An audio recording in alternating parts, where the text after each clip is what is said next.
I'm Marsha Linehan, and this is Stacy Shaw Welch. Stacy, who is the client who was here last year.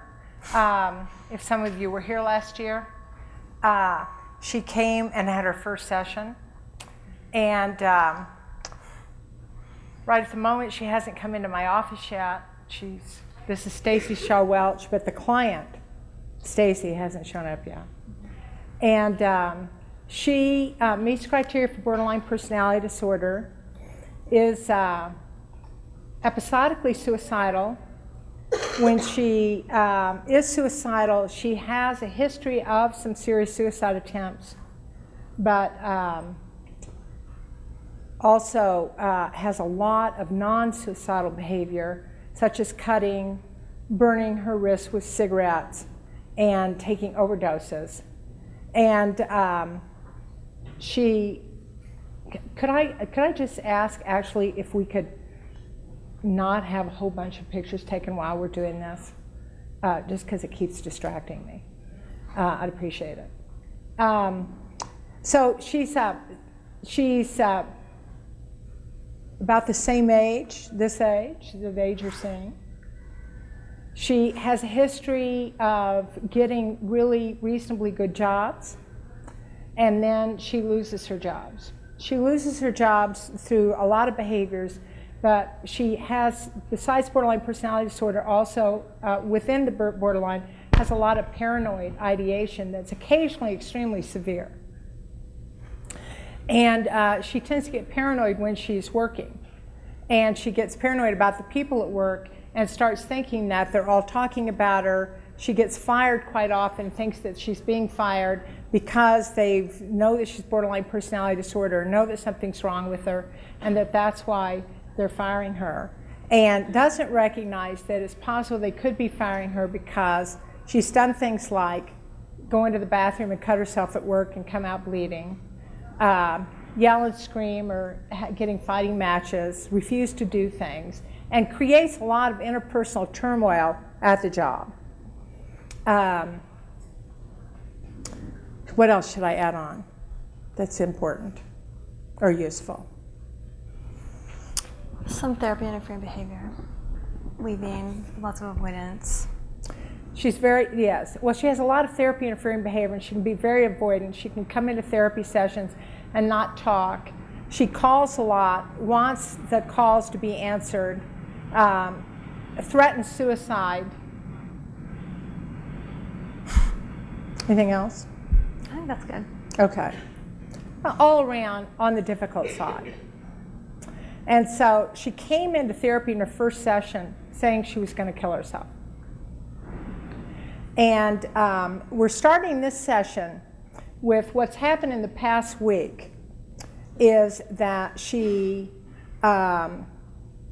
called me during the week. She actually paged me. And I got the page, but I was involved in other things. And I called her back about 4 hours later. And when I called her back, she said, she answered sort of tearfully, and then said, well, it's too late. I've already cut myself. So I said, oh, gee, I'm sorry about that. Sounds like you've already worked on solving the problem. We're going to have our session in a couple of days. You can call me back in 24 hours if anything else comes up that you want to talk about, but I'm not going to talk to you now. And checked out how medically serious it was, whether she had cut herself, whether she needed medical attention, whether she was bleeding, whether it was dangerous. It wasn't medically dangerous, so I told her I wasn't going to talk to her because I had previously told her that she could call me when in a crisis, but if she solved it herself before I got to her, before she got to me by cutting, harming, trying to kill herself or any of that behavior, then she would forego talking to me for 24 hours. And so she knew that rule. And so then we hung up the phone. She didn't call back, and we had a session. This is 2 days ago that this happened. So she's walking into the session now. So I'm assuming that for sure we're going to be talking about this. The other thing that's useful to know is that one of the things when she calls and threatens to kill herself that is useful, and it turns out to be, actually, we've had a lot of clients where this is the case. They're going to kill themselves except for the fact that they have a cat. And they have to take care of the cat so they can't kill themselves. Or they have a dog and they can't kill themselves because they have the dog, because no one would take the dog. And with her, that's been extremely valuable because she actually has no one who could take care of her cat. Her mother and her family won't take the cat, and don't hate cats and won't take it. So that's actually been quite useful. And so that's the only little piece of history. Is there any other history that would be useful for them to know that will help them? We haven't scripted out this session exactly, except for what I pretty much told you. The reason being that last year we scripted the session, and then it wasn't going according to the script. The client wasn't exactly saying what the script had. And then I got unmindful and started saying what I'd agreed to say, independent of what the client was saying. And so it turned out to be not modeling the treatment. So we realized that if we came in with a script, and that in fact the only way you can really do dialectical behavior therapy is to do it very mindfully, and you have to respond to exactly what's being said.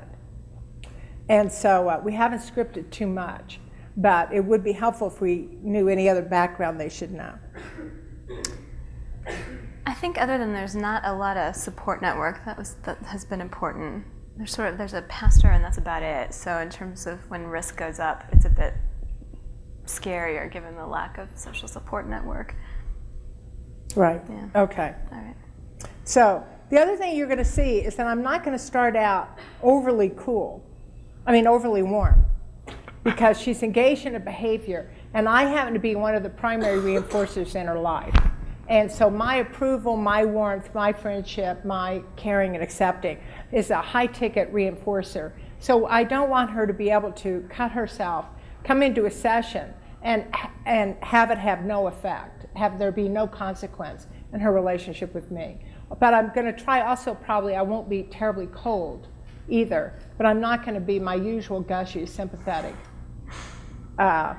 sweet and warm self, at least not at the get-go. Okay, so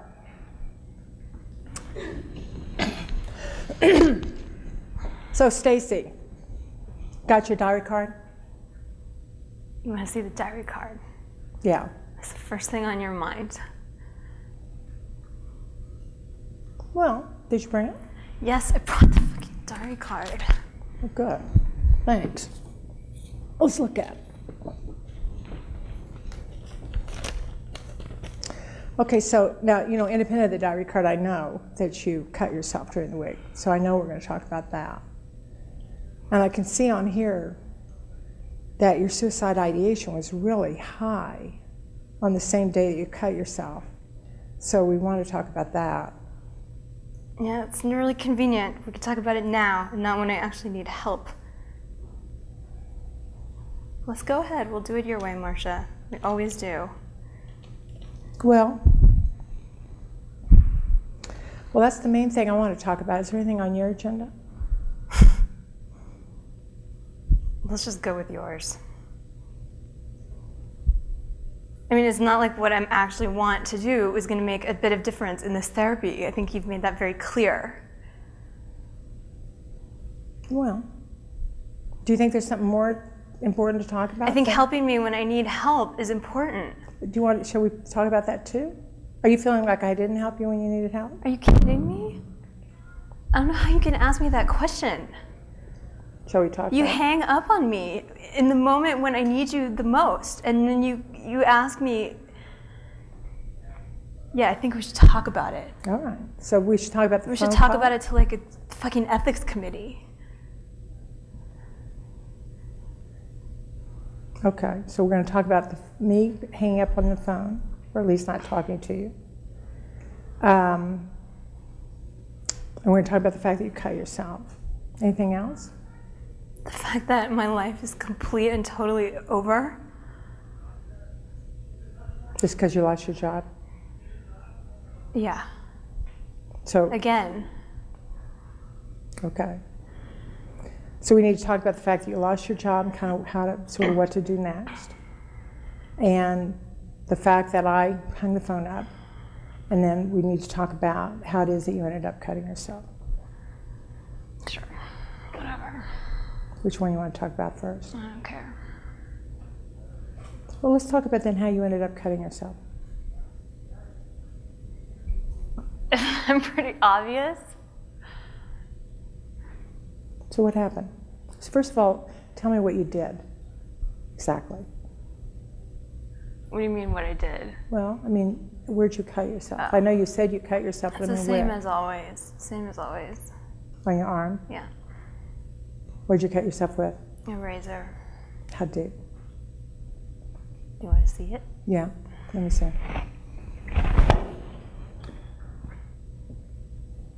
You know, those look to me like they did you go to the, it doesn't look like you went and got any stitches, but that looks to me like you could have used them. What do you think? I think if you've ever been to an ER, when you cut yourself, you'll know why I don't go. Okay, but part of the problem is those look deep and like you're going to have significant scars. So my suggestion is, in the future, if you do it, is that you put some sort of Band-Aid on it to keep it closed. But let's talk about how this happened. First of all, tell me, you were telling me on the phone that you wanted to die, but was this a suicide attempt, or do you think it was just a cutting? Were you thinking about killing yourself or wanting to kill yourself or wanting to die when you did it? I was thinking about killing myself. I thought you would help me, and you didn't. That's what I want to talk about. I want to talk about how it is that my life is not going better, and you are not helping me, and you are not available to me when I need help. Okay. So so it sounds like me not being available to you related to you cutting yourself? I cut myself the first time. I called you thinking you would help me. You wouldn't help me, so then I figured, what the hell? I might as well just go all the way. And so that's why I cut myself that deep. Yeah. So it's... I see. All right. Well, let's start back then. When did the thought of cutting yourself come in? Let's go back. What I want to do is just go back and see if we can figure out another way to work on that problem. I don't think the problem is the cutting, Marsha. The cutting helps. Mm-hmm. The problem is that my life is a mess. It's a total disaster. That's what I want to The work problem is not the cutting. on. All right. The problem is, though, when you cut, it keeps you from solving it a different way. I don't know any other way. All right. But don't you think it'd be reasonable to work on that? But let's talk about the other ways then. Okay, good. So let's go back and figure out what led up to cutting, and then let's just focus in, not on the fact that you cut, but on what else you could have done. Okay, fine. You want to do that? Yeah. All right. So tell me what happened. So Adam, that guy at work that totally has it out for me, Mm-hmm. he was just picking on me, like picking and picking and picking. Mm-hmm. And he just wouldn't stop. And then I had a customer, and the customer came and needed to make a purchase, and then she wanted to like X out half of the purchase. And I got kind of upset, and I couldn't quite figure out what to do. Like I couldn't figure out the register, and it was like my mind was just totally blank. And so then Adam comes over and he's like, "What's the matter, Stacy? You're forgetting again. What's the matter? Oh, do you want to go cry?"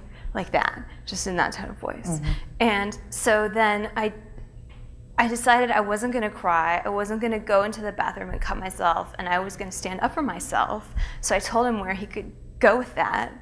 And then the customer got upset, and so then I just lost it. And then my boss came down, and it just all ended up a big mess. And in the end of it, they fired me. Okay. So it sounds like the first thing that happened was you were upset at work. When did the thought of cutting yourself at work come in? It sounds like you got upset, he got mad at you, and then you actually thought of cutting and decided not to do it. Yeah. Okay. And so and you didn't do it because it came into your mind that maybe you could solve the problem a different way? Well, I just knew, because I got fired before for doing that, because I didn't know they had the cameras on, and so they saw me with the cutting. Mm-hmm. Or no, then it was the time I went to the bathroom and did it. So I knew if cutting myself at work, I knew that I could get fired. So then I tried to do some other way, but then I got fired anyway. So a lot of good it did, you know? Okay. So should we spend a little bit of time on what else you might have been able to do at that point in the game? I mean, I stood up for myself, you know? I did everything I could do, but it's like Adam. It's like he has had it out for me from the beginning. Like, I think he likes picking on the weak or something, and he knows. He just knows. It's like he's so cruel. And then, wait a second. Stop a minute. So when you were there, were you thinking all those things? Like, did he say something, and then you started thinking this? He's always doing this. He's out to get me. Yeah. Okay. Were you thinking that way about him, though, when you walked into work that day? He's always like that. Like, okay. I knew, like, the minute I walked in, I knew he was going to be one of the people. Like, he just has that aura, that, like, vibe. Like, it's like you mean black. the minute you got the job? The minute I met him. Yeah, but the day that you cut yourself, how are you feeling that day when you went to work? I mean, when you got up that morning, you kind of went to work. I was exhausted. I hadn't slept the night before. Okay, so you're tired? Yeah. Okay. And you go into work. And the first time you interacted with him, did you feel like he was on your case? That he was criticizing you or doing that something? Day, or yeah, that day. Well, I hadn't really interacted with him that well. Let's see what happened. So I went into work. I said hi to him, and he kind of like blew me off. So that was my first clue. How'd you feel right then? What happened right then? You went into work. When you say blew you off, you said hi. What did he do? Like I said hi. Like I tried to say it in a nice way, and he kind of gave me this little like this little smirk. And then I started thinking about how he was telling everybody things about me, and then I started thinking that like they were looking out for things about me, and just I mean like everybody hated me, just like this always happens. Right. So I was thinking. So about it's sort of like you start having this cascade of thoughts that they're out to get me. I mean, it's right. I mean, well, but like. But all these thoughts started going Yeah. through. Okay. But when you started having all these thoughts, I would assume then you started getting more stressed, more anxious, feeling more vulnerable. Wouldn't you? I mean. Okay. All right. So one thing, we're not going to do it right now, but we could go back to is we could work on that. We could work on, is there a way to interact or to feel better about the people that you work with? Right this minute, we're not going to, because you're feeling vulnerable. But the important thing to see is that when you're feeling vulnerable, then the next thing, then other things may be a lot more important later. So do you think you're feeling more vulnerable after you felt that he sort of didn't respond back? Well, I was upset, yeah. Okay, when you say upset, what do you mean? I don't know, I mean, just upset, like dysregulated. All right. What could you have done then? Do you think you could have done anything then to feel better? Not to make them different, but let's just say it was life and death and you wanted to get through that day and make it go better. Do you think there's anything you could have done? Maybe, like go home, like just know it wasn't going to be a day that, like just know it was going to be a bad day. And like just go back the next day maybe. You know, I'm kind of forgetting what our history is with that. Haven't we talked in the past about that if you go home, then you get fired for going home? Yeah, we've talked about that. That's what I thought. Right. Okay. So going home is probably not such a good idea. But you go in and you feel vulnerable. Can you think of it? What else could you do? Just for that one moment. Can you think of anything you could do that would have made you feel a little bit more ready to face the day? I could have like gone and taken some deep breaths. I mean, I could have gone to the bathroom and like tried to breathe and come back. Okay. Okay, so then you get going, and you're moving along, and then do you think that how'd you get so discombobulated when the person wanted you to? X out means to take something off. She's not going to buy something. Yeah, like I had to change. Right. Okay, but up until that time, things are going reasonably well, except that you're feeling somewhat vulnerable because you're thinking he doesn't like you. And I was tired. I mean, it's just been a horrible week, Marsha. Like it's just been awful. Okay. Like I'm totally lonely. I don't have any people around me. And I mean, I'm working at this job. I'm 29. Like, It's just not going well. It's just Okay. not, I'm Let's- not let's getting do- better. All right. Were those thoughts going through your mind while you were at work? There was nothing to do, and I was just, yeah. Okay, so you started thinking about all that. Now, so you mean after he sort of blew you off, then you had nothing to do and you start thinking all this? Yeah, it was a little later in the day. A little later. Okay. Yeah. So does that happen a lot, that you have nothing to do at work? It's like in shifts. I mean, it's like sometimes it's crowded, sometimes it's not. But it's boring. I mean, it's totally boring. Like, I'm a cashier. I know, it is. So, I mean, I think a lot of people have a lot of trouble with jobs when they don't have anything to do. And I think I remember that we've talked about this. I think that's difficult for most people to have nothing to do. But especially if you have a tendency to ruminate or be depressed, then it's really double difficult. Right, because like it's like if there's not anything else to distract, then all I have to think about is like, you know, where I am in Right. life, and then it's like I can't stop them. Like, Right. they're just like so fast. Right. No, I think that's a very legitimate problem, and I think we're going to have to work on trying to figure out a solution to that. I mean, is that like? I mean, how do you do that? Like, do people get? I mean. Oh, I don't. You know, first of all, I've had jobs where I had nothing to do, and it can be very boring. If you have a tendency to be anxious, have trouble, or worry, then you're going to have a lot of problems in those times. So I think most people who have jobs with big stretches and nothing to do, if they're people who've got sort of a tendency to really ruminate or think a lot about problems or have anxiety or depression, it's extremely difficult. So I'm going to say one thing: we have got to solve this for your next job. I mean, we've got to come up with a way to figure out, if you have a job that has lots of sort of dead time, you know, time not to, when you're not doing anything, then we have to figure out a way to have something to do. If I ever get another job. Yeah, well, we're going to work on that next. The good news is, though, you are one of the best people getting jobs I know. So I'm not worried about you actually getting a job. What I'm worried about is us being That's the problem. Like, people, like, when they first meet me, they're like, oh, Stacey, you're so this, you're so that, and blah, blah. And then, like, it's like a month. I mean, this happens over and over and over and over and over. Right. So that's why we want And to it make... hasn't stopped happening since I started seeing you. And you're, like, supposed to be the world's greatest. Right. Difficult.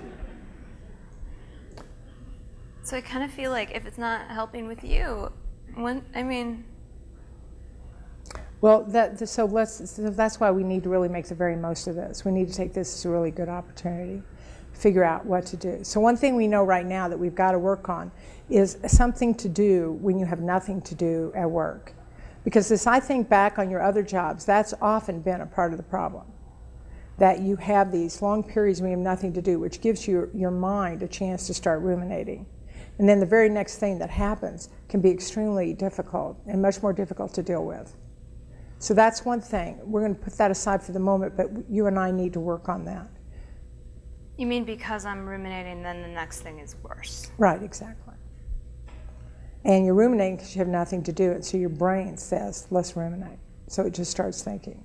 So part of what we need to work on at work is a strategy for dealing with that. We either need a strategy for what to do when you ruminate, or a strategy to prevent ruminating, one of the two.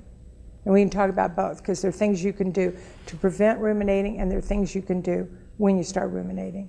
But given the kinds of jobs you've been getting, and probably are going to get for a while, where you tend to have periods with little to do, it seems to me this is essential that we deal with it. But before we deal with that, I still want to get to how you ended up cutting yourself. I told you. I tried to get help from you. You didn't get it. Like, I want to talk about this ruminating if you think that's going to help. I don't want to keep going over this again and again. We talked about it. We talked about what? Why I cut. I showed you. We're done. It's over. I won't do it again. I somehow missed something then. I didn't get why you did it. Because you hung up on me when I needed you to help me. I'm trying to figure out why you cut in the first place. Not why you cut again. Because it helps. I feel better, okay? Oh. So maybe it's sick and twisted and whatever, but what can I tell you? okay, so the thought came into your mind. Right. When did the thought come in? At work. After you got fired or before? Before, like I told you, he was an ass. I thought, I can't go cut myself in the bathroom. I tried to deal with it. I dealt with it. I got fired. I went home. I cut myself once. I tried to call you to make it better because I was actually trying. Mm-hmm. You wouldn't help me, and there we have it. Okay. That's it. All right. So let me just ask one little thing. When you decided you weren't going to cut in the bathroom, in your mind, did you think, I'll just wait and cut when I get home? Yeah. Oh, so you just put it off? Right. Oh, okay. That's a skill. Putting things on the shelf.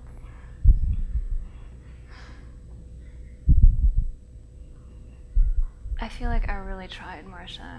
I think you did, really actually. tried. I mean, it sounds like you did. So it seems to me like the little place we need to come up with something new is rather than putting off cutting, we need to figure out a way to say, no, cutting doesn't work, and then think of another way. But it does work, that's the thing.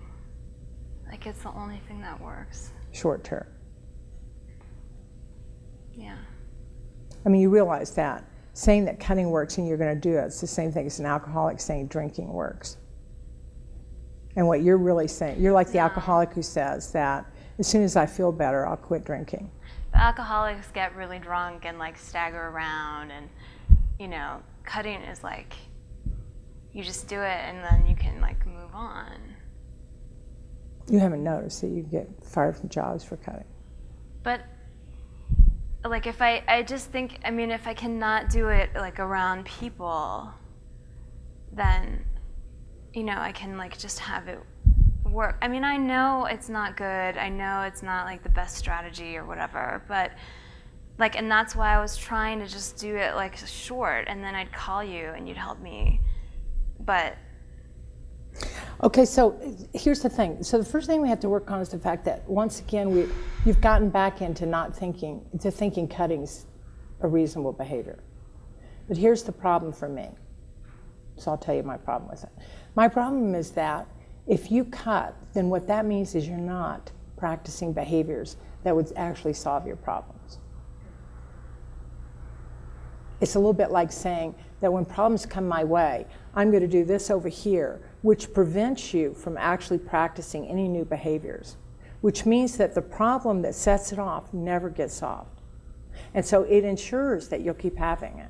It makes you feel better for a short period of time, but it basically ensures that you're simply going to keep having the problem. Because as long as you've got this quick out over here, we don't go back and actually figure out how to solve it differently. So I'm thinking that what we have to do is figure out how to solve it differently. And the only way to do that is to stop the cutting and to figure another solution. In this particular instance, I'm only on the first cut. We haven't even gotten to the next one. I'm just on the first one. If I said to you, okay, what I want you to do in that situation is to say to yourself, I am not going to cut it all to solve this. And then I said, and you said to me, okay, but I have to be able to solve it. What is the problem we would have had to solve right then? That if we could have gotten it solved, the cutting wouldn't have happened. The first cut wouldn't have happened. I got fired. I like that thinking, but I don't agree with it. The reason I don't agree with it is it sounds to me like what you said was that you put off the cutting earlier. That earlier when you were going to cut, it wasn't because you got fired. It's because you thought someone was thinking a negative thought about you. You wanted to cut, and in your mind you said, I'll do it later. You're making my brain hurt. Okay, so maybe it's just because I'm upset and I can't get... Well, let me ask you something. When you put it off later, do you think if all these other things had to happen, you might not have done it? Yeah. So in other words, putting it off might have been a good strategy because it could be if you could have gotten the rest of the day to go better, then you wouldn't have done it? Yeah. I don't think I would have. Okay.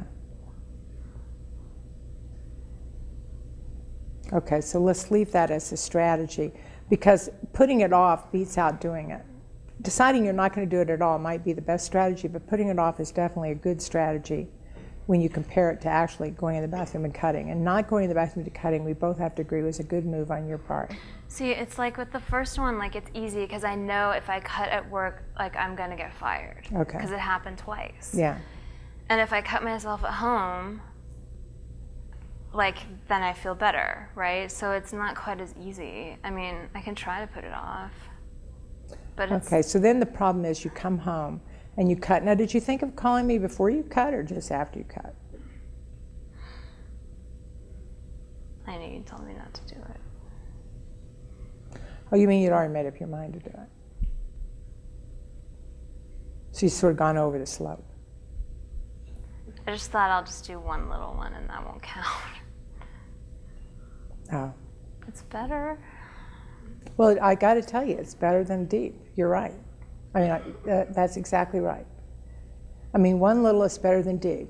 Okay, we'll agree with that. But what we're trying to do is get the one little out. But what's the problem? You were solving then, you weren't solving the problem of getting fired because cutting yourself wasn't going to get you the job back. So you're solving the upset about being fired, right?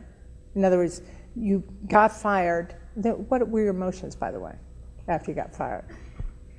I probably know them, but I just like to hear them. I mean, name the emotion. It's like anger, fear, shame, everything. Okay. So that escalated. Yeah. And then you started thinking you just cut to feel better? It's like if I can make it physical, it's different. Like it, yeah. Okay. I mean, it changes it. It's All right. like it gets it out. Okay. And so when the thought came up, I take it you didn't do any work to try to figure out another solution? I mean, did you just sort of give in to the thought? I don't know if you've ever been, I mean, I don't think you can understand if you have not been at that point. Like where you have, I mean, it's like you have electricity in your body or something, and you have to get it out or it'll just like, you'll explode. Like you will literally explode. So you were having those feelings, the thought came in. Did you fight the thought or did you just sort of move with it? I thought Marsha will be mad, and then I thought I'll just do one little one so I can cope enough, and then I stopped really thinking about it. Okay. So you just sort of went right with it. How long are we going to talk about this, Marsha? God. Well, why don't we focus in on how to feel better when the electricity is going through? Okay. How do I do it? What could you have done? You're the therapist. Like, tell me the answer. I don't know. Well, if I knew, I wouldn't You be wouldn't? here. Like, what am I doing here? Obviously, I don't know. I don't have it. Do you think if you'd called me, I would have been able to help you? I mean, do you think what happens there is that you're feeling it so strongly that you just think nothing can help? I don't know. I mean, do you think you can help me? Like, can you help me? My guess is that at that point in the game, what I would have said to you if you had called before you did this, and what I'm going to tell you now that I think would be a good thing to try, is to try to simply focus in on the physical sensations of the emotions you're having. What do you think would happen if you tried that? It probably would have felt horrible. I mean, I could have done the ice thing that you told me about. That worked one other time. You could have done ice.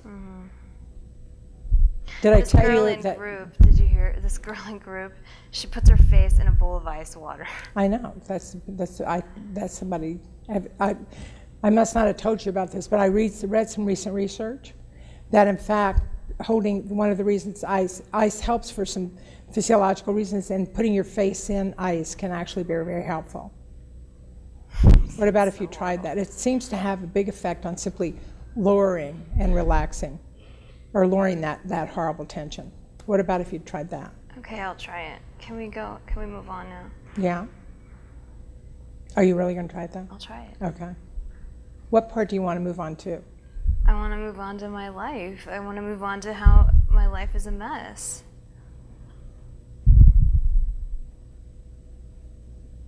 Do you want to move on to that, or you want to move on to the fact that I hung up the phone? I mean, you know how I feel about it. I just think it's really irresponsible for a therapist who like promises to help and be available and all that, and then like in the moment, my greatest hour of need, you hang up the phone. And by the way, you were totally cold on the phone too. Like that did not help. I'm shocked that you called me. You're shocked that I called you when I need help? You told me to call you when I need help. I know, but I also told you not to call me if you'd already hurt I yourself. tried to be skillful. I did it one little cut. It wasn't even deep. I called you to get help. You didn't help me. And look what happened. Like, if you had just helped me, this would not have happened. And we're spending so much time on this. True. Let me think.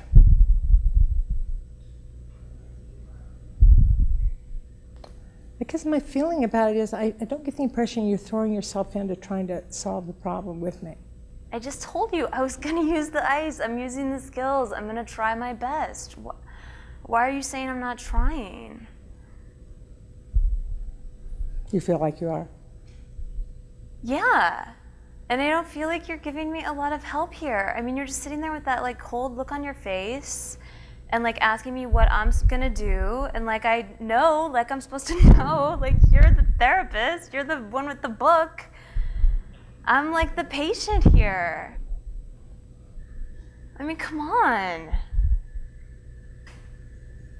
Well, I'm just sort of sitting here trying to figure out what would be the most helpful for you right now. The one thing I'm worried about is that I'm worried about you're getting this upset without a strategy. So we've got a strategy, which is you're going to work on ice, and are you willing to try if the ice doesn't work, putting either a hot shower, some other stimulation, or your face in ice? Yeah. Okay. I'll try it.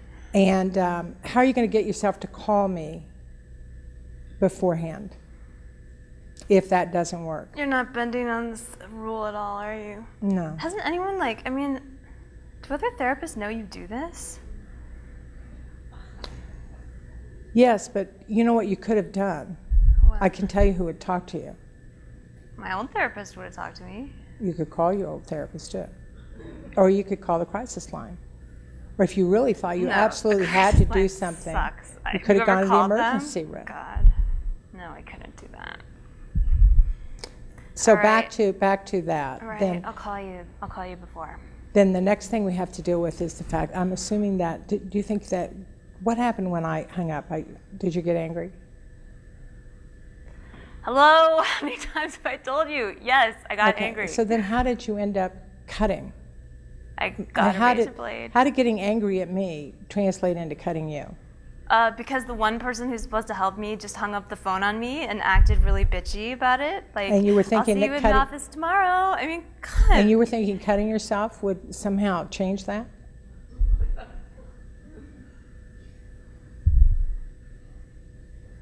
I'm serious. I mean, how is it that if right then you really needed help and I wasn't giving it to you, how is it that cutting solved that particular problem? I don't know. It didn't. I mean, it didn't. Okay. It didn't solve it. So the question is, if you really needed help, which I'm taking your word for it that you did, what could you have done then to have gotten help, given that you couldn't get it from me or the group leaders? So we'll just sort of put them on the side. What could you have actually done then? I'm very open to the fact that you needed help. I could have called my mom. Okay. Could you do that in the future? I mean, I can't do it too often, but she's, yeah, I could do that. Okay. I want to work on this some more another time, but I don't want to work on it more today because I'm worried about the fact that I want to work on the job. And I actually think, even though you are angry at me about the call and want to talk about that, that would be smarter to figure out what we're going to do about the fact that you don't have a job.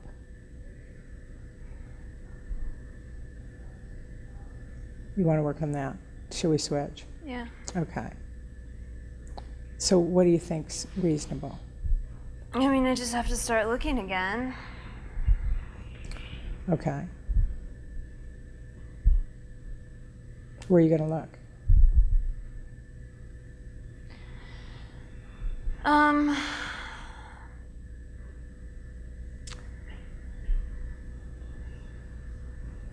don't know. I mean, I was thinking I could put my resume back with some waitressing stuff because I did that before. Nobody knows me there. They don't all know I'm, borderline. Is there a lot of dead time? I mean, how'd you do in waitressing? I'm forgetting it. It was all right. It's just I get like my memory is bad, and so like I used to mess up like the tables. Like there were so many tables, and I'd like bring the wrong thing to the wrong person, and then like just when it's really busy, it's like hard for me to think about it or something, and so that was sort of hard. But I mean, it was okay. Like it was all right. I mean, it's kind of stressful, but I mean, I know I could get I mean, I don't know. The problem is not getting the job. Like I can get a stupid menial job. The problem is that I can't keep one. Well, why don't we try to first? And like it's like every time I go, there's like someone there who does like the same thing, and it's like it happens again and again, and I feel like at some point, if you have cancer, they stop the chemo. They just let you stop. So the trick here is going to be to work on not getting fired again. But the first thing we ought to be working on now is to get a job that makes it the least likely possible that you get fired. In other words, the idea would be not to go back into a job, the jobs that you've had the most difficulty with. Do you think I should be on disability? No. That's what DVR told me. Yeah, but no. Let's talk about what kind of jobs are the reasonable jobs to be applying for. Because you're right, I think you can get a job. You've never had problems getting one. You make a very good impression on people, and they tend to hire you. And so it's not going to be a problem getting one. So it seems like we ought to put some energy in to figuring out what jobs do you have the most probability of you and I being able to work and making sure you keep it. So we want a job, the type of job you've been able to stay in the longest. So if we look back that way. I got someone to take care of Milo, by the way.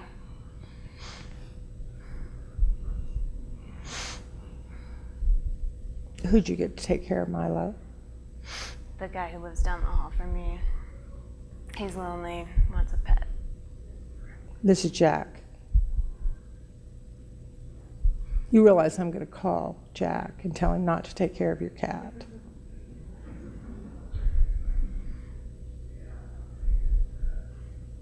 What are you talking about? Well, if Jack will take care of your cat, you could kill yourself.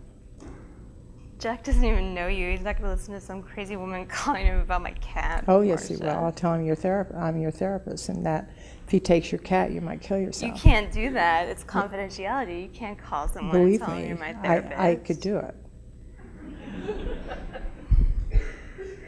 Now, this is a distraction. It's not clear to me exactly how suicide entered your mind while we're sitting here. But before we get back to what kind of job you ought to get, we're going to have to get an agreement on the cat and whether you're going to kill yourself or not. I didn't say I was going to kill myself. I just let you know I have somebody taking care of Milo. And exactly why do you have somebody taking care of Milo? Just in case. Mm-hmm.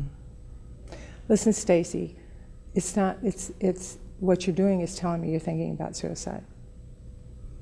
And I realize that this is extraordinarily difficult to have been fired from a job again. I don't think you do realize. I don't think anyone can. I don't think you understand how hard this is. And I realize it's very difficult and that it's hard. You feel hopeless, sad, like a failure and ashamed, is my guess.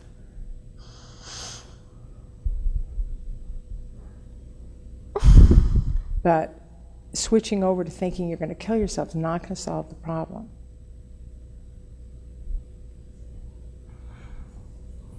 We have to focus in on actually solving the problem. The problem is my life has just been crap the moment I started. It's not getting better. It's never going to get better.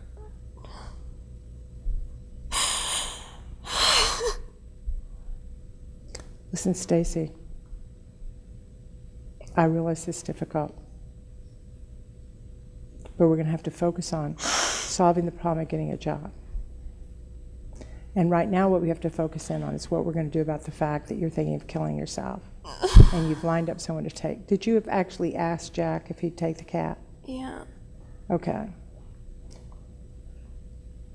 Does Jack know that if he takes the cat, that means you're going to find it easier to kill yourself? I don't go around telling people I'm going to kill myself. Everybody says that's what borderlines do, but it's not true. Mm-hmm. Realize it's really mean to do this to Jack. He gets a cat. He wants a cat. Mm-hmm. Listen, Stacy, we're going to have to tell Jack why you've lined him up to take the cat. Just let me stop, please. I just can't do this. I realize it's difficult. I know it's difficult.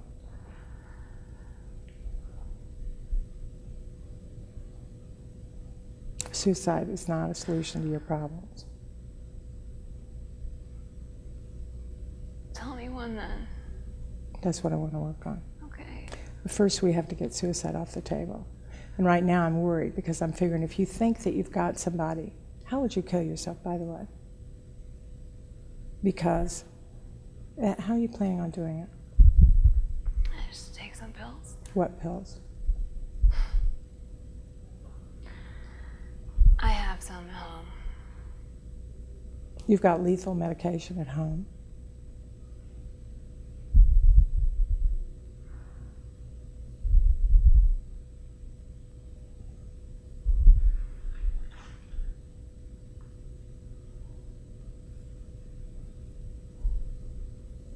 Do you?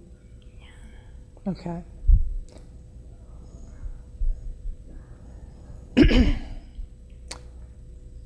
I want you to go home and get those and bring those back to me today.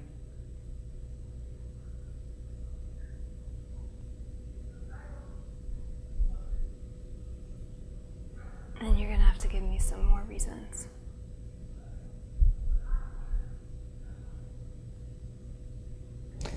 Are you feeling like we're just never going to get these problems solved? Yeah. Okay. You realize, though, that what happened is as we start to work on solving it, then what happens is we stop working on solving it, and we move over to talking about whether you're going to kill yourself or not. And then we spend a lot of time on whether you're going to kill yourself or not instead of solving it. It's because when we start talking about solving them, it's like, it's so overwhelming. Like, I just know that I can't do it. And I'm sure from your side, it seems easy. It's like, not get fired. I mean, who can't do that? And I'm sure, like, you're Miss PhD, world famous, wrote books. Like, I'm sure it's easy for you, but it's just not easy. It's never been easy. It's never gonna be easy, and it's just not. I just can't.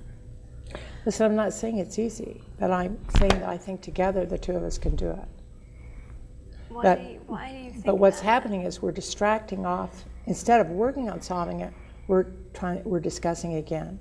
And the history of the two of us is that if we start solving a problem, as soon as we start getting close to some sort of solution, then you immediately, suicide pops right into your head. And we could keep on talking about suicide, but the problem is if we do that, then we can't do the solution. So we have to figure out a way to get off the topic of suicide and back onto the topic of solving it. And the way to get off the topic of suicide is, one, for you to bring me the pills back tonight, and two, for you to tell Jack that under no circumstances can he take your cat. We already have an agreement worked out, though.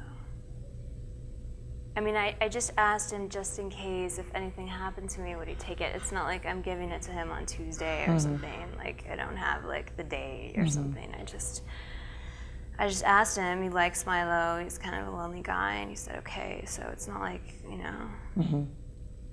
Well, here's the thing. You can bring me back the medication tonight, or I'm calling Jack. Right. I'm not going to let you go home with Jack willing to take your medication, take your cat, and you have lethal medications, which I didn't even know about. It's not in the cards. You can't keep me from killing myself. I know. You have a perfect right to kill yourself.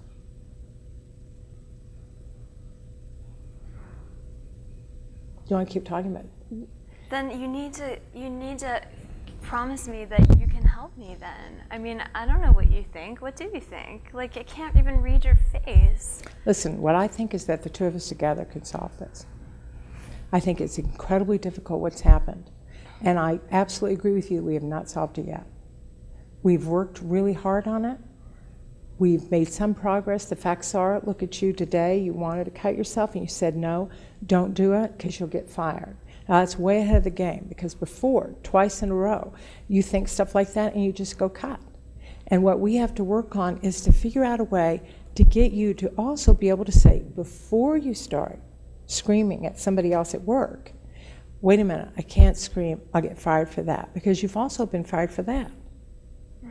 But what we've discovered is that you can learn this. And working together, I don't have the slightest doubt that we can figure this out, practice, and get it so that if you get upset at work, we can figure out a way for you not to scream. Because twice you've been fired for cutting, and 3 times for yelling. And that's solvable. This makes me feel like I'm this crazy person or something. The problem isn't being a crazy person. The problem is yelling at people you work with. I know, but like I should be able to control that. I mean, I'm like 29, you know? Like, it's like I should. Saying that you should be able to control is not terribly helpful. The trick would be to say, what are we going to do to work on that? And that's what we can work on. And the things we need to work on are, I think, getting a job that really seems reasonable, that doesn't have so much dead time. Getting a job that isn't so overwhelmingly stressful that you have a tendency to get vulnerable. So trying to find a job that's doable, because you've got a lot of skills. And before you leave tonight, but I don't want to be stuck in like a dead end job. I mean, I don't want to be like one of those people that like never. I mean, I support you completely. I want to have like a career. I don't want to be like, you know, sweeping I support the you street completely forever. in that. I totally support you in that. I agree with you. I think you're exactly right on that. So we've got to work on those 2 things, and we've got to get the medications to me, and we've got to figure out a way to make it so that Jack isn't going to take your cat.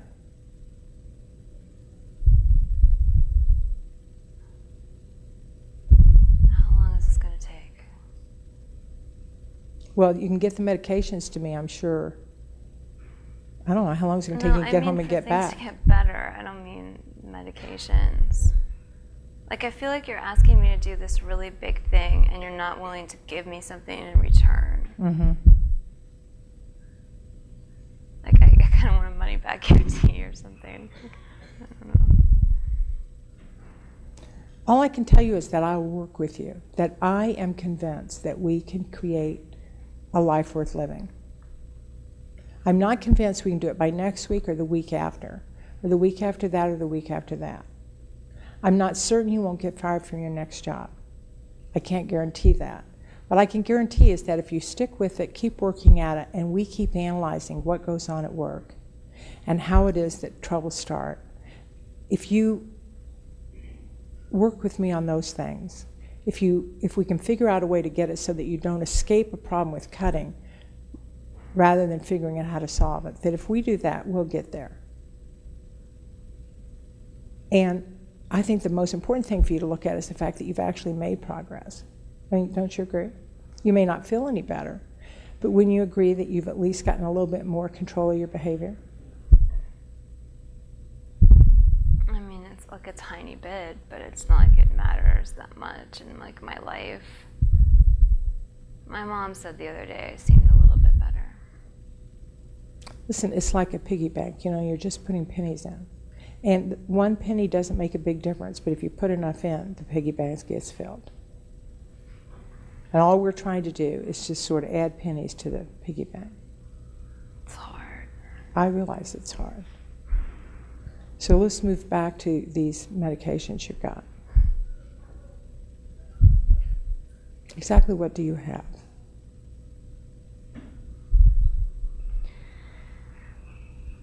Well,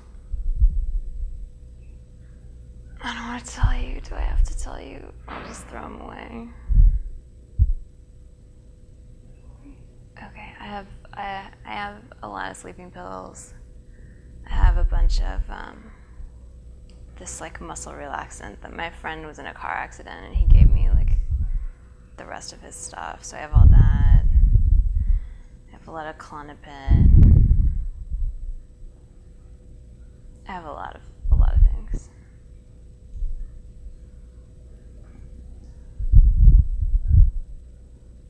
I thought we'd agreed that you weren't going to have those. I just kept a little just in case.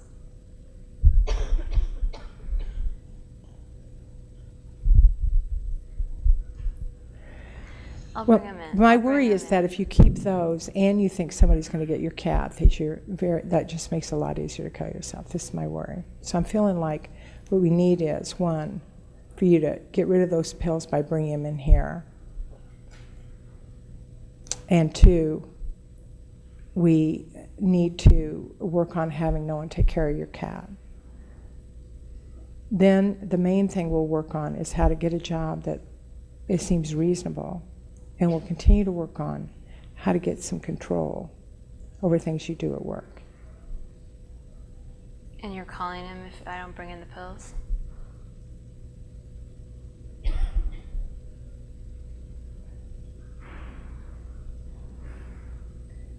I'll give it 3 months. You'll give what 3 months? I'll give this whole thing 3 more months. Therapy? This whole Fabulous. thing. Life, you mean? In other words, you're not going to kill yourself for 3 months. I'll give it 3 months. Okay, that's great. My problem is, though, I'm worried that you could get tempted again to kill yourself. So what I want you to do is bring the pills in. Will you give them back to me in 3 months? No. Still not better? No. That's not fair. I mean, pills are easy to get. You can always get pills. Give me a break. All right. I mean, you can get pills anytime you want to. All right, I know. Okay. Now, let's have an agreement that you're not going to cut yourself before I see you again. God, Marsha. You're like a hammer. You're like a hammer. Before when? What did you say? Before I see you again. I don't know if I can do that. What do you mean you don't know if you could do that? I'll try. I'll try my best. Listen, trying's not the behavior we're after here. Well, what more can I do? I'll try my best. I mean. How about going within right now? See if you can go within. First of all, if I gotten you around, are you saying that if you don't stop cutting, you're not going to get your problem solved? I mean, are we on track? Are we like, I can see your point and I see my point. I see your point totally. We have like 2 pages. I can see both. Okay, I see your point too. Believe me, it works temporarily. The problem is that you're going to have to promise me to stay alive for 6 months if you don't quit cutting. No, I just gave you 3 months. I know, but if you keep, that's 3 months. If you quit cutting, we could get somewhere. If you keep on cutting, it's just going to take twice as long for anything to happen. Do you have data? Is that true? Did they research that? This is because you're interfering with therapy by cutting. I'm not interfering. That's why I came to therapy. You're supposed to be helping me with it. Maybe you're interfering with therapy. How do we know? Are you going to agree or not agree? Okay, you're saying I have to not kill myself for 3 months, or I have to bring you the pills. No, let me be clear. Then I have to. What I want you to do is bring me the pills tonight. I told you I was bringing them. So I want that. So I'm really happy you'll do that. All right. Okay. I want you to agree that you've already agreed not to kill yourself for 3 months. Right. And what I'm really saying to you is that if you continue to cut, therapy's going to take a lot longer. I'll try. I'll try the very best that I can. All right. I can do it till I see you. I can do that. That's all I'm asking for. No cutting till you see me. All right. Okay. And what are you going to do if But I can call you, right? Yes. As long as I'm you can not call doing me. it. As long as you don't cut yourself, you can call me. All right. Now, let's talk about what are you going to do if you get this big urge again? Something happens, you feel overwhelmed. I'm going to call you. You're going to call me. What else are you going to do? Stick my face in a bowl of ice water. All righty. God, this therapy's so weird. Okay. The other thing you could always do, is try some of the problem solving we worked on. You could try some of the, what am I so upset about? Am I catastrophizing? Or you could work on throwing yourself into your feelings and trying to just radically accept that you're having the feelings. Because if you radically accept, they're going to go away. You could practice your radical acceptance. Yeah, that's what the skills lady told me too. Mm-hmm. She said I'm supposed to practice it every day. Okay. So between now and our next, so we have a session, what, in 3 days? Mm-hmm. Okay. So how about if you, what would be useful for getting a job for you to do between now and then? Would it be useful for you to look in the ads to see what's around? Is it going to be most useful for you to start trying to list what sorts of jobs you've done the best in? What do you think would be the most helpful thing to do? I just need to go on the internet. I can do this part as long as I just don't think about anything. All right, so you're going to get on the internet and start looking at jobs? Yeah. Okay. I have a friend who told me about one too, so I'm going to check that out. All right. And you're going to bring the pills back tonight because I'm going to be here for about another 3 hours. So can you get them back before then? Can I just bring them in next week? I'm not going to do anything, I swear. I'm so tired. It's really tiring. Well, these are the options. You could bring the pills in tonight, or you could call Jack and tell him you can't have your cat and bring him in next week. All right, let's just call him right now. All right. All right. You got his phone number?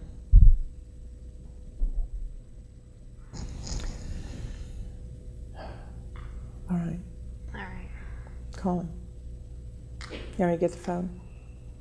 I'll call. No, here. All right.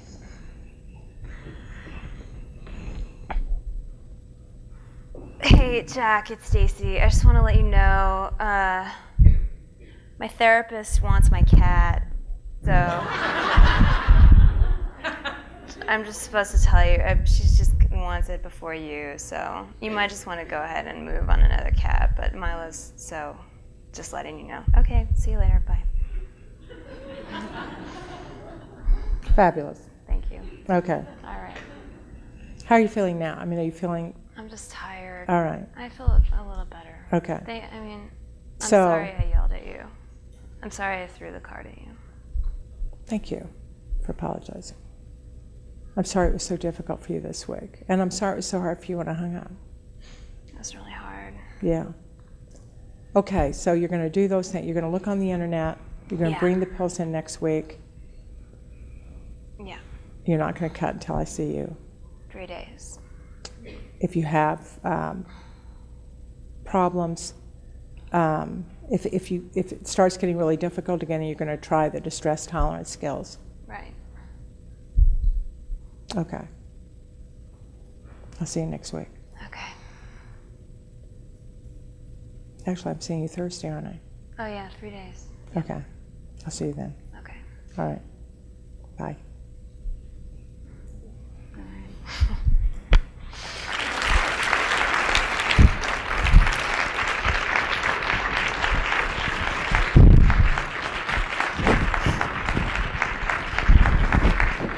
Well, I have to tell you, it didn't go according to the script at all. Good thing we didn't have one. No, but it didn't go according to what I was thinking we were going to do Oh, really? either. Oh. So all right. So I really I don't really want to go back. I'm not sure I would have done a session. I probably would have stayed on the self-injury at the level that I did.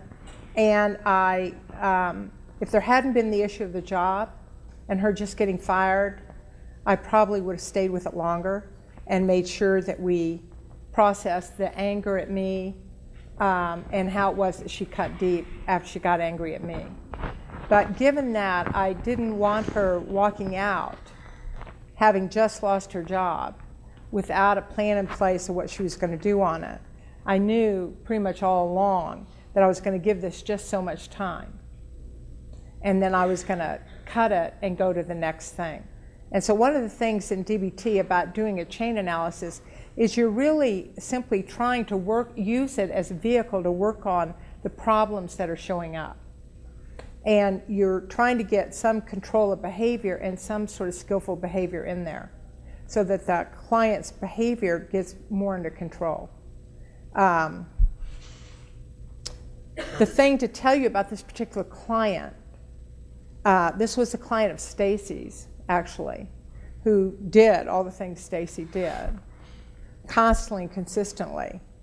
And would you say what I did was reasonably close to what you did? I think it was, yeah. I certainly hope it was. You were good. I hope I was that good. My point is that this client's doing beautifully now. Yeah. She's, why don't you tell them how well she's doing? Stacy's the one that treated her, but. Yeah, she's actually doing great. She just finished a post-baccalaureate program to be an esthetician, and so she's on a career path, and she managed to have 2 jobs. Sorry, it's Mike here. She managed to end up having a couple jobs without getting fired that were more long-term, and then got into school, and hasn't actually been suicidal or cut herself for like a year and a half now. So she's doing great. It's very cool. But it's like incremental. It's like a second by second change. Yeah. You know. So this would be very typical that the client would have just gotten to the point where she didn't cut herself at work. Are there, so what I want to do, we're not going to talk more. We're going to take questions, comments. Why'd you do that? Shouldn't you have done this? Thoughts and comments. Yes. Can you talk a little bit louder? Sure. I noticed the patient over and over again attack their confidence. And as a therapist in training, that's very threatening. And I saw what you did, but can you give us like what was going through your head, what heuristics you used whenever you felt that sense of attack to you? You wrote a book, You're the Best in the World. Oh, I didn't consider that an attack. I mean, I wrote a book, I'm the best of the world. I didn't take that as an attack. The attack was, you're not helping me. Right. Yeah, but I didn't take the other as an attack. It was like, why aren't you helping me? And then it was kind of like, you should be able to help me, so why aren't you helping me? And so what I took that as okay, let's refocus on how are we going to move forward. And I was more thinking, this is a distraction. It's going to take us away. If we spend a lot of time on that, we're not going to spend a lot of time on problem solving. And so I guess I have clients say stuff like this to me. She knows because they watch tapes. Clients are forever saying things like that to me. You're the world famous. Why can't you help me? You know, so I get that a lot. I don't know. I just respond. I think, yeah, that's true. And I mean, I am famous. What can I say? So I think, yeah, that's true. And yeah, I can't help you right now. I mean, I can't do better than I'm doing. I mean, what can I say? It's the best I can do. And it's true. It is the best I can do. Now, the graduate students can say, you know, this is the best I can do in our team. In other words, the treatment is not just the therapist. The treatment is the whole team.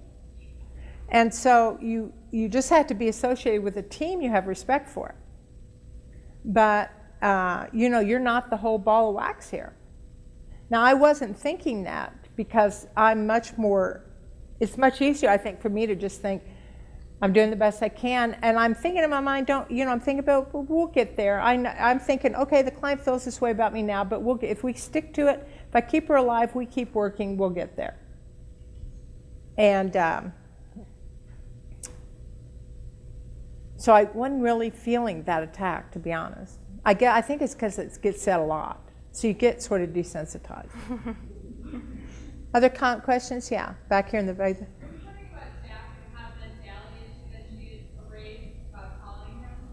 About the confidentiality issue, the confidentiality doesn't hold if you have reason to believe a client is a threat to their life.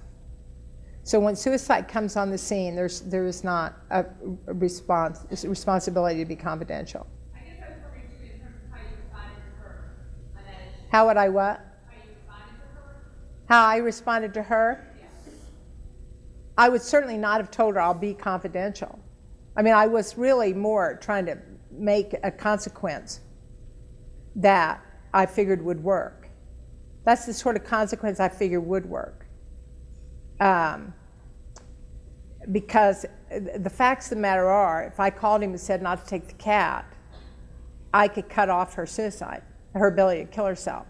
So the facts are I would have done it. I mean, all I'm sitting is figuring out, okay, she's talking suicide. She has a history of suicide attempts. I'm going to make sure she doesn't do it. She's got lethal drugs. I want those. And so I'm really cutting it off. Now, you might want to ask, well, why did I let her wait a week before she brought the drugs back? But two things were going on. One, I really saw a lot of the suicidal behavior as an in-session response to trying to solve a problem and sort of more avoidance behavior. So I didn't want to spend too much time on it or focus on it. I didn't see her as really high risk because she hadn't been saying that before. I am not sure if, in general, if I had a client who I didn't know who did this, I would have extended the session and made sure that I felt comfortable that they weren't going to kill themselves before I let them keep them. But with a client that I know, I would easily let them keep them. I mean, I had a client once who kept her medications for 2 years.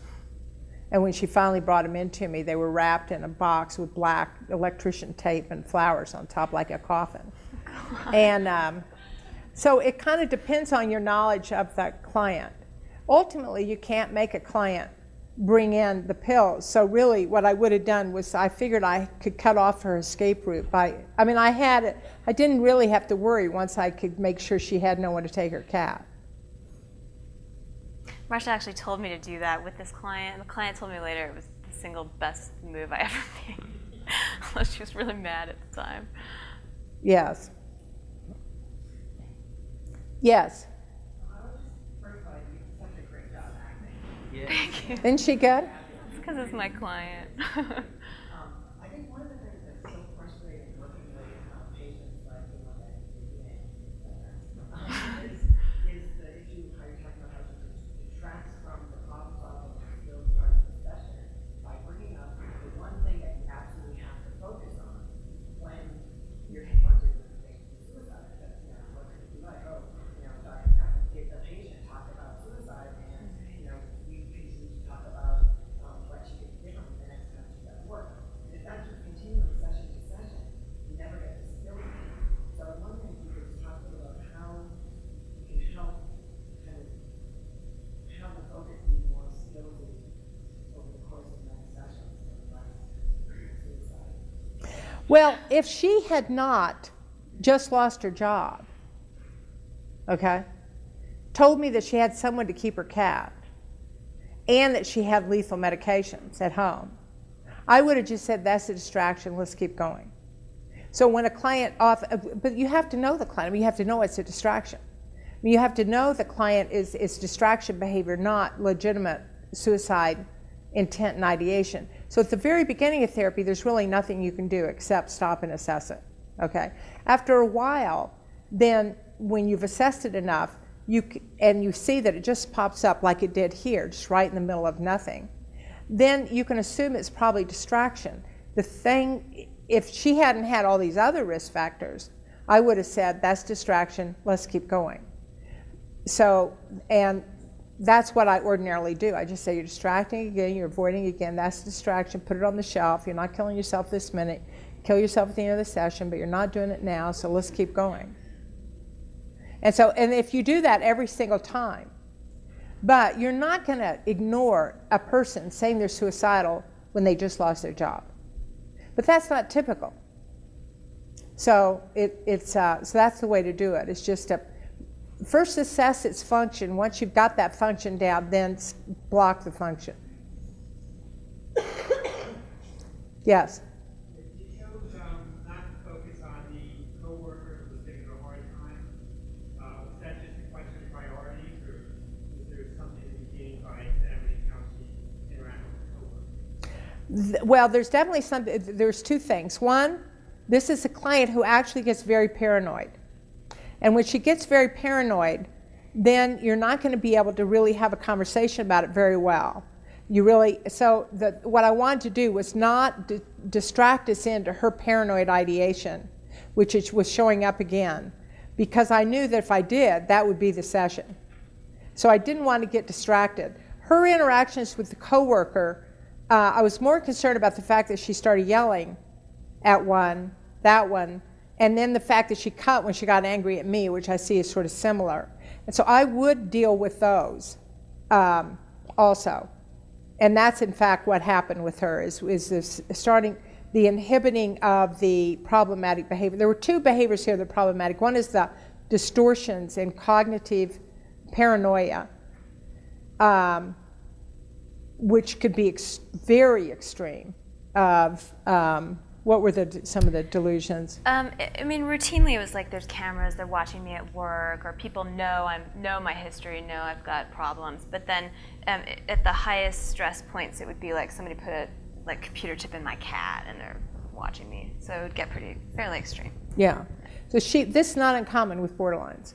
So I was really trying to not let myself fall in that trap with her on this particular situation.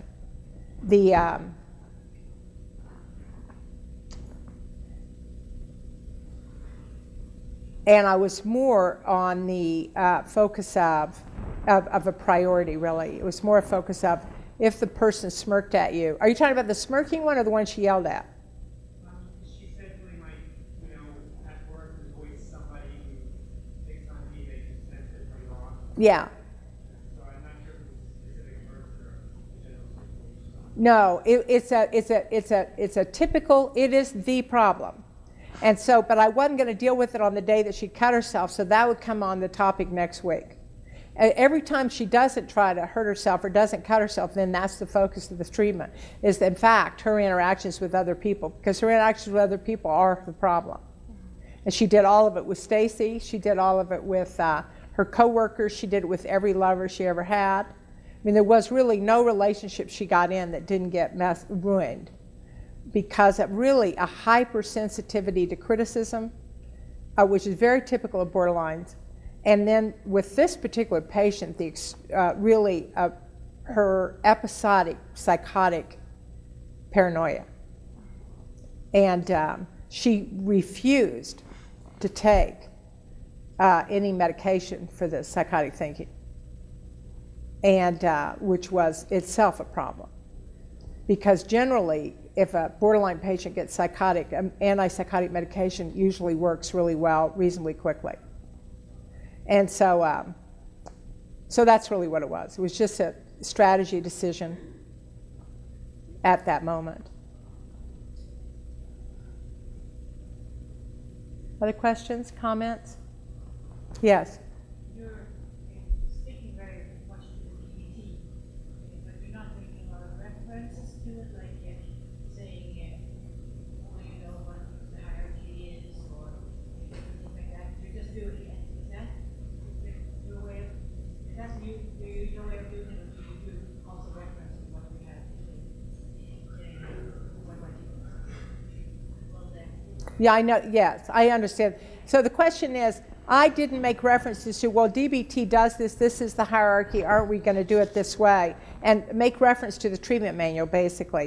And it's very interesting. Many people who've taken DBT and used it reference the treatment manual, and I'm probably the only person who not only does it, but never has, okay? Probably because when I developed the treatment, there wasn't a manual.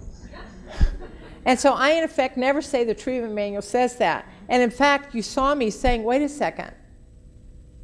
One, if we don't deal with this, usually what I would say to a client, and I didn't hear, is I would ordinarily say, when you cut or harm yourself or try to kill yourself, that means that there's some problem that's so serious that you would engage in these behaviors. That's exactly the problems we have to focus on. So we have to look at the problems that generated that and what else could you do, okay? In this particular, and so I really try to mostly convince them that that's what we'd have to do. The frustrating part of this particular session, and this is what happens, and you see, is very little problem solving went on about the actual problem, which was the interactions. And the reason very little went on is that first we had to deal with, every time I went to, okay, what else could you have done to stop the cutting? Then we would have to spend a long time on why was I talking about that? at which point we couldn't get to the other problem solving. But ultimately, long line, you get the cutting stop first, then you deal with how to interact with people. But I almost never bring up the hierarchy. Now, I'm not sure that it isn't a good idea. I know that other people do things like print them up, hand them to the client, and they go over and they say, okay, what are we going to focus on from the hierarchy? And I think this is a really interesting way to do DBT, and I would be, I've recommended it to others and said, oh, what a great idea, everyone should do this. But I don't actually know which is the better way to do it. I don't know if it makes a difference either, but it could be that's a much better way. It gets clients very involved in the treatment themselves, and it might be better than the way I do it. Yes? Yeah, one of the largest problems, I think, is to get the patient in that commitment to really do the homework, to really do what you commit on for what you do. So, would it be an option to get the patient in some kind of training on emotion regulation in this situation? Could you have chosen that way? I mean, to try to do something and to be sure that he knows what to do during the week. Because to me, I mean, will you try it? Yes, I will. Patient says. I think the problem with the session was that we were using. It's interesting to think about this particular session because I felt, what really was going on in the session, I was so thrown by the fact that it wasn't going the way I thought it was going to go. That I was trying to get my bearings and figure out what I was doing, and she wasn't following what I thought was going to happen. And I don't really know this client. It was her client, it's not one of mine, so I don't actually know her too well. So I was so thrown. And so then it was so I was trying to deal with what do I really think is needed here, on the one hand. And on the other hand, I was sort of in my mind thinking, well, what am I supposed to be demonstrating here? And what am I supposed to be doing? So I was trying to go back and forth, but I think probably it's very likely I could have done a session like this, and then I would be thinking to myself, okay, I've got to work on, I think you always feel this way treating borderlines. It's like, but wait a minute, I need to be working on the interpersonal problem, I need to work on the emotion regulation problem, I need to work on this problem, I need to work on that problem, and why didn't I? I should have, and that's what I should have done, da-da-da-da. And so I could have easily felt that way, and I could have made those different choices. The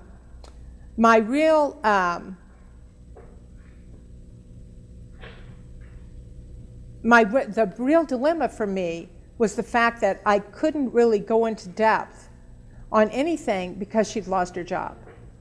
And so I knew that I couldn't really get into anything because I had to deal with the fact that she had lost her job, and I had to have a strategy in place to get her moving so that she didn't just fall down between now and the next time I saw her. And so I figured I had to say, all right, let's focus on that sum, because if I just ignored it and she walked out, that's like walking in and saying your mother died and them saying, well, let's do a behavioral analysis of the fact that you cut yourself. But if this was not the case, it would have been an option to drag her into some kind of reversal.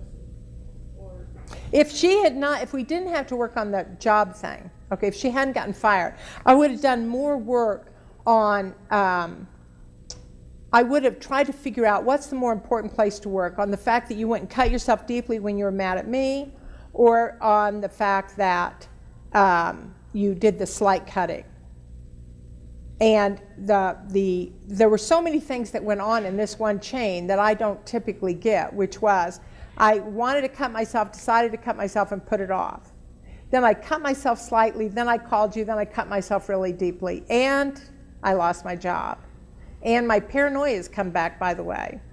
And it's starting to go up, so I'm in my mind thinking, oh my God, we've got to watch that, now that's going to go up, because when she gets really paranoid, believe me, it's bad. So we had so many things coming in that it was a sorting job at trying to figure out where to focus.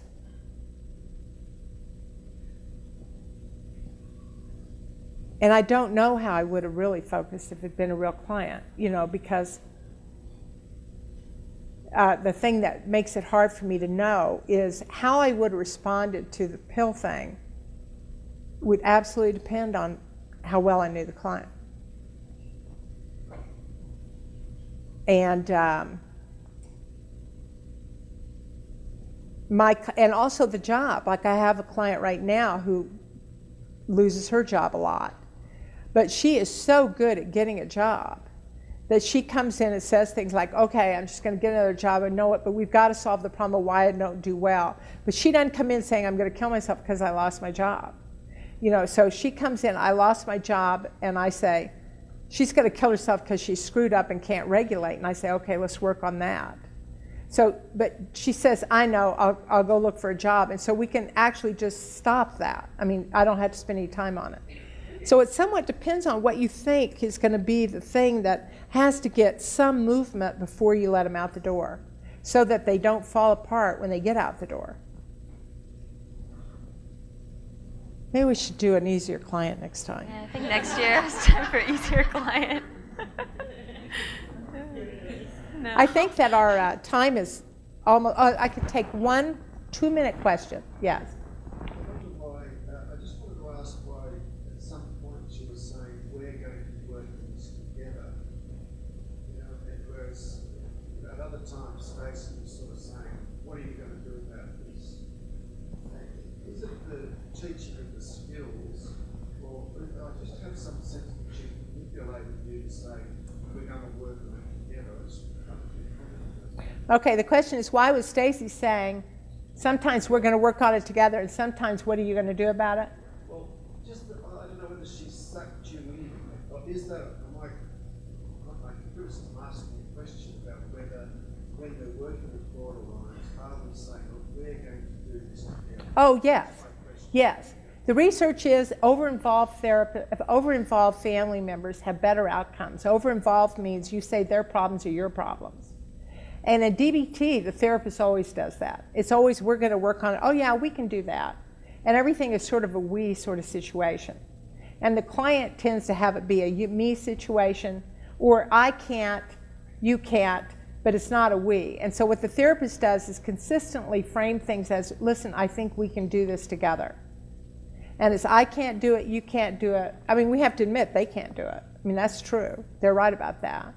And then I would have to agree that I can't do it. I figure that's true. And I'm not going to get sucked into the idea that I can do it. So the only option, if it isn't going to be them and it isn't going to be me, it will have to be us. And that's really the stance. No, but that's where it comes from. I think her anytime she acted like we could problem solve together, she was just trying to let me get the session over because we're on TV. She's just being good to me. As I told her, I said, look, I have to end this. Don't be too bad. Because in real life, I might go over until I had it. You know, I might have made the session longer. Probably not with a client like her. But I really didn't want to end up. I wanted to end up in a place where I could at least let her out the door. Okay, thank you very much.